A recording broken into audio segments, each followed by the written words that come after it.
Sa likod ng kahirapan natin sa buhay, ay magagawa pa rin natin tumulong sa ibang tao. Tara't ating tampukan ang kwento ng isang lalaki na nagawang pag-aralin ang isang batang pulubi sa paraan ng pagbibigay niya ng limos. Maligayang pagbabalik, mga katalinaga. Tara't samahan niyo ako sa panibagong kwento. At bago ko simulan ng ating kwento, ay huwag mo namang kalimutan mag-like, mag-subscribe, at tapikin mo na rin yung kampana para maging updated ka dito pag may bago tayong kwento. Sa sobrang rami ng tao at populasyon sa ating mundo, ay bigo ang ibang umanap ng trabaho at mabigyan ng pagkakataon na mamuhay ng tama. Karamihan dito ay napipilitang maglimos upang may makain lamang sa isang araw. Araw-araw na pumapasok sa kanyang trabaho si Eddie, masayang naglalakad patungo sa lugar ng kanyang pinagtatrabahuan. Masaya si Eddie kung anumang meron siya, namumuhay ng payak at may mabuting puso sa ibang tao. Maagang nangulila si Eddie sa kanyang mga magulang, kaya't namuhay siya ng mag-isa at naging responsable sa kanyang sarili. Lahat ng iba't ibang uri ng trabaho ay napasukan na ni Eddie. Walang ibang angat sa kanyang buhay kundi maging isang magaling na piloto balang araw. Ngunit alam niya sa kanyang sarili na hindi na niya ito makakamit pa, kaya nagpatuloy lamang siya sa kanyang payak na pamumuhay. Minahal niya ang mga bagay na kung anong meron siya. Isang araw ay pauwing naglalakad si Eddie patungo sa kanyang tinutuluyan. Sa di kalayuan ay may isang batang pulubi siyang nakita na antik at naawa si Eddie sa batang na iyon. Nilapitan at tinanong ni Eddie ang batang pulubi na kung bakit pakalat-kalat ito at nagmamalimos sa kalye.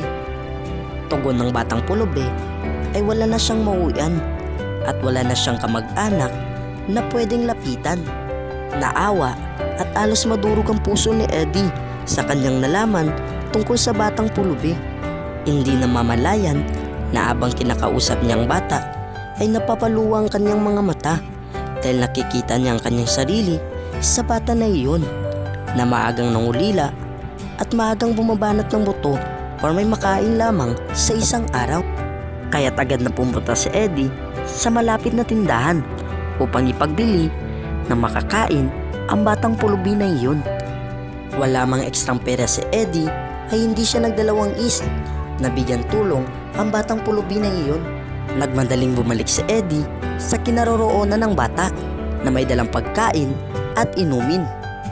Agad na ibinigay ni Eddie ang mga pagkain na kanyang ibinili upang ipakain ito sa batang pulubi. Masayang pinagmamasdan ni Eddie ang batang pulubi. Habang kumakain ay umanap si Eddie ng ligtas na lugar na pwedeng tuluyan nito. May nakita siyang maliit na bakanting lote na may silong at ligtas sa mga sasakyan na dumadaan. Makalipas ang ilang oras ay malungkot na umuwi si Eddie. Iniisip ang kalagayan ng batang pulubi dahil hindi niya ito masasama sa kanyang tinutuluyan dahil maliit lamang ito para sa kanilang dalawa.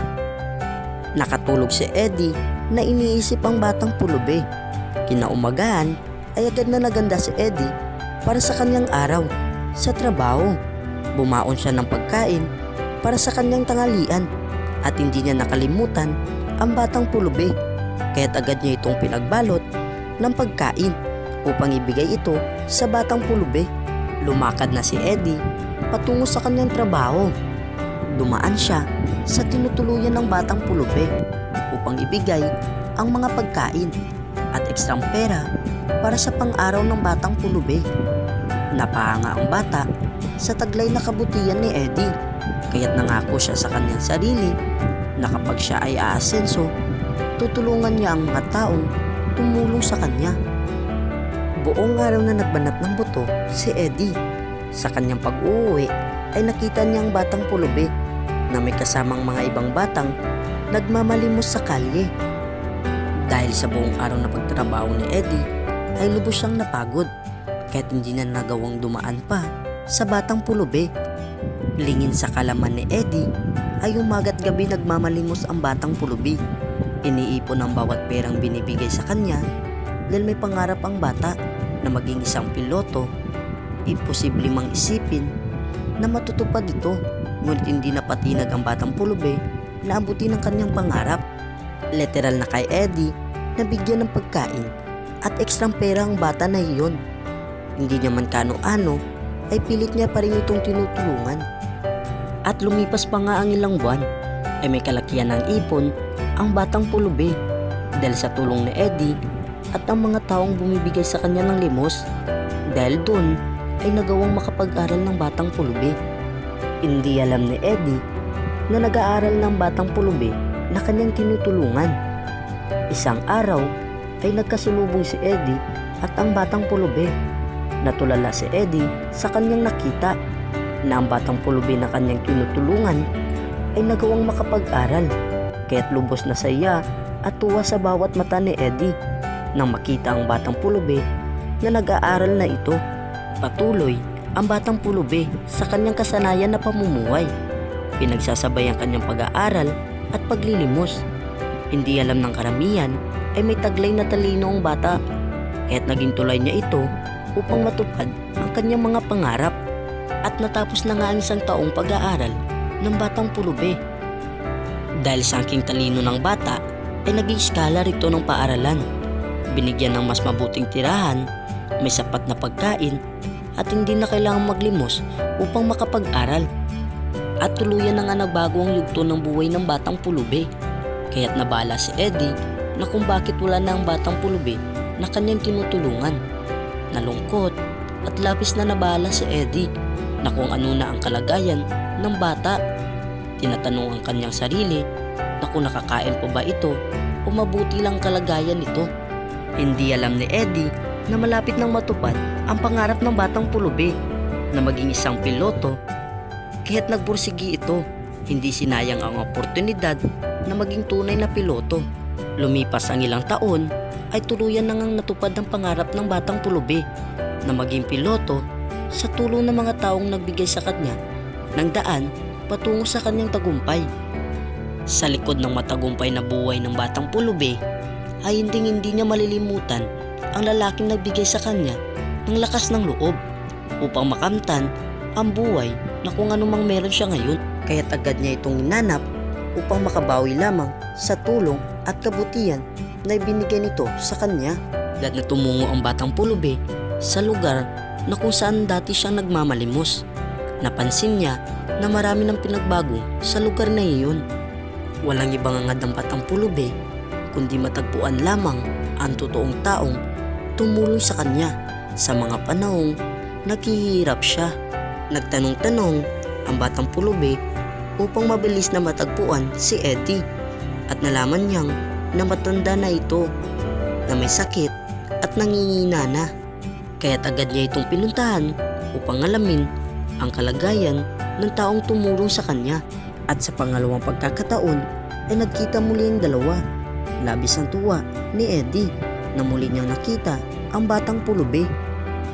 Kwento na batang pulubi ang naging karanasan niya bago matupad ang kanyang pangarap. At buong puso niyang sinabi na parte si Eddie na kung bakit matagumpay niya itong nagawa ang kanyang pangarap. Tinanong ni Eddie na kung bakit naging parte siya dito at agad naman itong sinagot ng batang pulubi. Maraming salamat po dahil kung hindi dahil sa inyo ay hindi ko po magagawang makapag-aral sapagkat sa perang ibinigay nyo sa akin ay nagawa ko po itong ipunin at maging puhunan upang makapasok sa paaralan. Kaya't muling buong puso po ako nagpapasalamat sa inyo, Mang Eddie. Dahil kahit hindi nyo ko kakilala ay hindi po kayo nagdalawang isip na tulungan ako. Kaya't isa kayo sa naging bahagi ng aking buhay. At kung hindi nyo po matatanong ay isa na po akong piloto. Masayang sinabi ng batang pulubi. Umanga si Eddie sa kanyang sarili dahil kung nabigo man siyang tuparin ang kanyang pangarap ay may isang bata namang tumupad nito. Walang apaw na saya ang naramdaman ng bawat isa sa kanila. Kaya't huwag tayong magdalawang isip na tumulong, maging mabuti sa ating kapwa at matutong ibahagi ang anumang meron sa atin. Malaki man ito o maliit na bagay, basta taos sa iyong puso ang mabuting motibo at maayos na pakikisama sa ibang tao. Dahil hindi batayan ang material na bagay dahil daig ito ng tunay na malasakit at pagmamahal natin sa kapwa. At sana'y may napulot kayong kaunting aral sa ating kwento. Maraming salamat po.